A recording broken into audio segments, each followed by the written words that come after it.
So what we're going to look at in lesson 1.3 is how to solve linear equations. So this is going to be the longest section or the longest lesson of the book. It's going to take a few videos to go over. If you're in class, it'll take a few days to go over. So we're going to break this down into parts. And we're going to, as you can see in the learning objectives, solve linear equations in one variable. And then we're going to deal with application problems involving those linear equations. All right. So we're going to use the properties of equality to isolate a variable.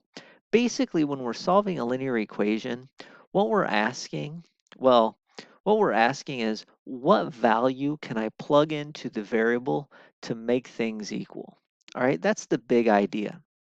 And the technique we use to solve linear equations is a concept of balancing.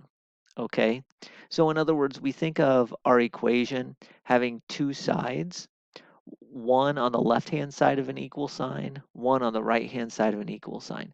Those two sides are going to be algebraic expressions.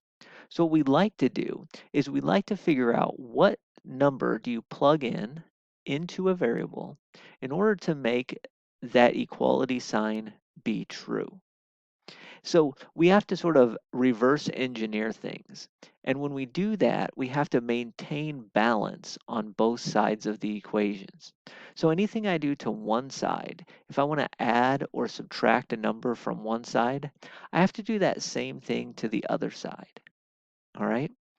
So when we're solving linear equations in one variable, that's what we're going to do. The first thing we're going to do is we're going to try to simplify both sides of the equation. In other words, we're going to get the left-hand side of the equal sign, and the right-hand side of the equal sign as simple as we can before moving forward. Then we're going to add and subtract the same number from the left side or from the right side, so that we get all of the variables terms on one side of the equation and all of the constant terms on the other. So we say get variables to one side, constant to the other. The technique we're going to be using there is adding and subtracting both sides of the equation by the same numbers. And then lastly, we're going to divide both sides of the equation by a number in front of our variable if there is one. Okay? And that should hopefully isolate the variable for me, and so I can solve. So let's take a look at what the book does here in example 1. So it says we're going to solve for x, and it gives me this linear equation. Let me zoom in on this. It gives me 3x minus 2 minus x equals 8. So again, what I'm looking for is what number do you plug in for x, so that when you plug in for x, the left-hand side of this equation, that part, becomes equal to 8. That's what we're looking for. So we go through our properties. We go through our steps, I should say. First thing, we simplify. Well, we just got done with section 1.2 or lesson 1.2, where we simplified by combining like terms. So this 3x and this minus x can be simplified. They can be combined. They're both on the left-hand side of the equation, so I don't need to move them anywhere. I'm just trying to, again, simplify this to make it look a little bit nicer. 3x minus x combined to give you 2x. So on the left-hand side, we have 2x minus 2, and on the right-hand side of the equation, we have 8.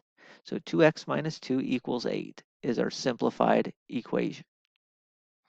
Then what we do is we look at this equation and say, well, now the left-hand side, the 2x minus 2, is as simple as it gets. There's no like terms to combine. The right-hand side is also as simple as it can get, so no like terms to combine. So the next step in the process is to get all of our variables on one side, all of our terms with variables on one side, and all of our terms without variables on the other. Well, we see that the x is already on the left-hand side. So what we need to do is we need to get this minus 2. We need to basically get rid of this minus 2. In order to get rid of a minus 2, we're going to add 2. Now here's where that balancing thing comes into play. When I add 2 to the left-hand side of the equation, I also have to add 2 to the right-hand side of the equation. So in order to get rid of a minus 2, I have to add 2 to both sides of the equation. I end up with a 2x equals 10. Now I have all of the terms with variables in them on one side and all of the constant terms on the other. So my last step in terms of solving this linear equation is to divide by the coefficient. This coefficient is a 2, so we divide by 2. So 2x over 2. 2 divided by 2 is 1, so that's 1x, or just most of the time we just write x. You can think of this 2 canceling out with this a 2, is equal to 10 divided by 2, which is simplified as 5. So x equals 5 is the final answer. And what that means is that if you were to plug in 5 in for x in this very first equation, you're going to get a true statement. And this is just to check to see that that it is true. So if you're going to plug in 5 for the x and simplify the left-hand side of the equation, you end up with an 8. So you end up with 8 equals 8, which is a true statement. And that's what solving linear equations is about.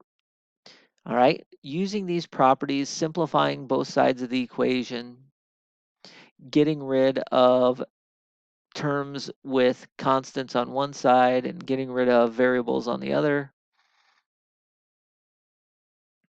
dividing by the coefficient, and then finally coming up with variable equals a number as our answer. Okay.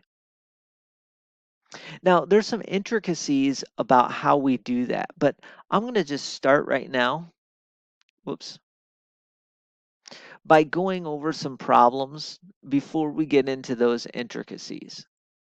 So we're going to take a look at the instructor-led problems on the very next page. We're going to solve these following equations. X minus 5 equals negative 12. So let's do that. I've already queued that up here. X minus 5 equals negative 12. So first step would be saying, is the left-hand side and is the right-hand side as simple as I can make it? And in this equation, it is. The left-hand side, x minus 5, there's no like terms. There's no parentheses that I can distribute to get rid of. Nothing like that. Nothing like the stuff we did in 1, 2. Same thing with the right-hand side. I just get a negative 12. So there we go. So left and right are as simple as I can make them. So what's the next thing? Well, the next thing is to say I want to get rid of this minus 5. Now I'm getting rid of the minus 5 because ultimately my goal is to get all of the terms with variables on one side, all of the terms that are constant terms on the other. So in order to get rid of this minus 5 on the left, I'm going to add 5. Now if I add 5 on the left-hand side, I have to add 5 on the right-hand side too. Usually I do this right under the equation. It's a little bit tougher to do that with a Word document. Maybe I'll adjust that later. But I have to, I have to add 5 to the left-hand side. There we go. And add 5 to the right-hand side. So when I do I'm adding 5 so that minus 5 plus 5 cancel each other out. So the only thing I'm going to be left with on the left-hand side is just that x. And on the right-hand side, this minus 12 plus 5. Well, minus 12 plus 5, we've dealt with these things before. We're just going to get a negative 7. And that's my final answer. X equals -7. Notice that since I did not have a coefficient, or more specifically, there's an implied coefficient of 1 here, I didn't have to divide by the coefficient of x. Dividing by 1 is not going to change anything. So that's it. X equals -7 is my answer. A lot of times what I will do is I'll draw a box around the answer. So, I might do something like that. On the test, if it's a written form, a lot of times I will put answer is and then blank, stuff like that. So there you go. X equals -7 is the answer to problem number 1. If you wanted to check, just plug in -7 into the X and see that the left and the right-hand side become equal. Now on the second problem, it's a little bit different. Not in terms of the steps, but just in terms of what we're given and what we're not given. So the first thing here is on the left-hand side, I'm given parentheses. So just like in lesson 1.2, in order to get rid of parentheses, we're going to use the distributive property. So 3 times 4m is going to be 12m. 3 times -8 is a -24. Now that 3 distributes into the 4m and the -8, but obviously that 3 only applies to this parentheses, does not apply to the other side of the equation. So the other side of the equation just stays as 6m. Now here's a thing that often people mess up on, okay? So now what we have is a simplified left-hand side and a simplified right-hand side. I need to get variable terms on one side, and I need to get constant terms on the other. So there's a couple of ways I can do that. I could, if I wanted to, subtract 12m from both sides. I could also subtract 6m from both sides. In other words, I could try to put the variables all on the right-hand side, or I can put the variables all on the left-hand side. It's kind of up to you what you like to do. But what I like to do a lot of times is I'm going to take the variables and I'm going to put them on the left-hand side. So what I'm going to do is subtract 6m from that left side, and I'm going to subtract 6m from the right side. Hopefully you understand why I am doing that. I chose subtracting 6m because I have a 6m here. Again, this is the second step. When I say second step, I mean second step in solving these problems, okay? So this is getting variables on one side, constants on the other. Okay, variables on one side, constants to the other. And whenever you're doing that second step, moving variables on one side, constants on the other, what you're really doing is you're adding and subtracting to both sides of the equation. So here's what I get. 12m minus 6m is 6m. Minus 24, that's still there. That doesn't change. Equals 0. So what now I've done is I've gotten all of my variables on the left-hand side. I've gotten I should say all of my variables. I've got my terms with variables on the left-hand side. So what I'm going to do next is I'm going to get my constant terms on the right-hand side. So I'm going to take this minus 24 and I'm going to add 24. Notice that subtracting 24, to undo a subtract 24, you add 24. So I'm going to add 24 to the left-hand side. I'm going to add 24 to the right-hand side. And when you do that, you get 6m is equal to 24. Now I have variables on one side, constants on the other. And again, by variables, that's just a short way to say terms with variables. And so the last thing I can do is I can say, oh, 6m equals 24. I can divide both sides by 6. So what I'm going to do is I'm going to take 6m, I can divide that by 6, and I'm going to set that equal, whoops, to 24 divided by 6. So I take the left-hand side divided by 6, the right-hand side divided by 6. Again, I'm choosing 6 because I want this 6 to cancel out with this one. All right, so 6m over 6 is just m. 24 over 6 is 4. And that's my final answer. All right, so I had to put a box or circle or highlight that and have just m equals 4. All right. Let's do one last problem that is like this. Whoops. Hopefully I got that right. All right, so what we have is negative 4 times quantity t minus 3 equals 5 times quantity negative 2t plus 4. All right. So first thing we want to do, simplify both sides. Negative 4 times t is negative 4t. Negative 4 times negative 3 is a plus 12. So that's how the left-hand side simplifies when I distribute this negative 4 into the parentheses. On the right-hand side, I have to distribute the 5 into the parentheses. If I do that, I'm going to get negative 10t plus 20. Now, nothing to combine as far as like terms on the left. Nothing to combine as far as like terms on the right.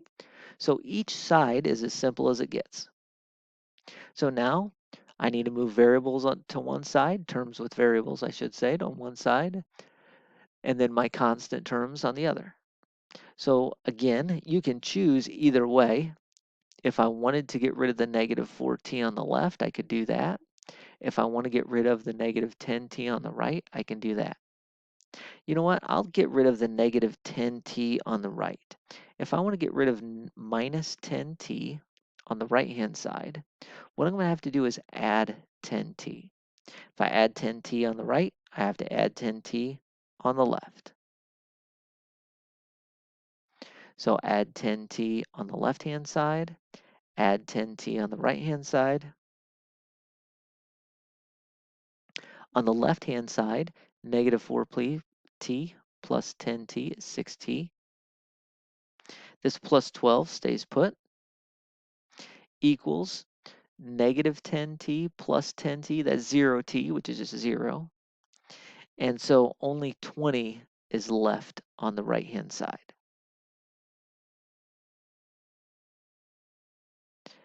Next step is to get rid of the constants on the left. So in this case in particular, it's going to be that negative 12. Or I should say, we're getting rid of the 12 by subtracting a 12 on the left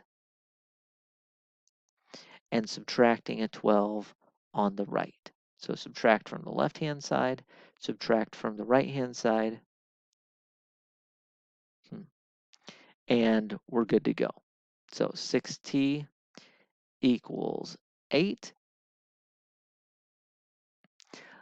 Last step here. Now that I have my constants on one side, I should say my constants on one side pointing to the 8, and my terms with variables on the other pointing to the 6t here.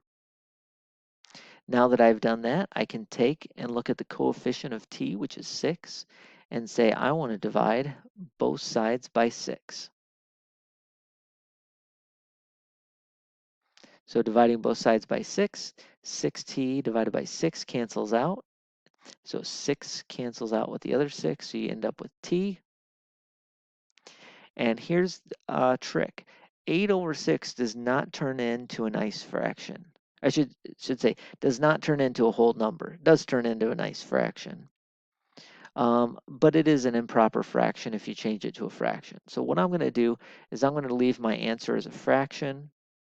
If you just type in on your calculator 8 divides 6, you'll get 4/3. And 4/3 will be the answer I'll put. Okay.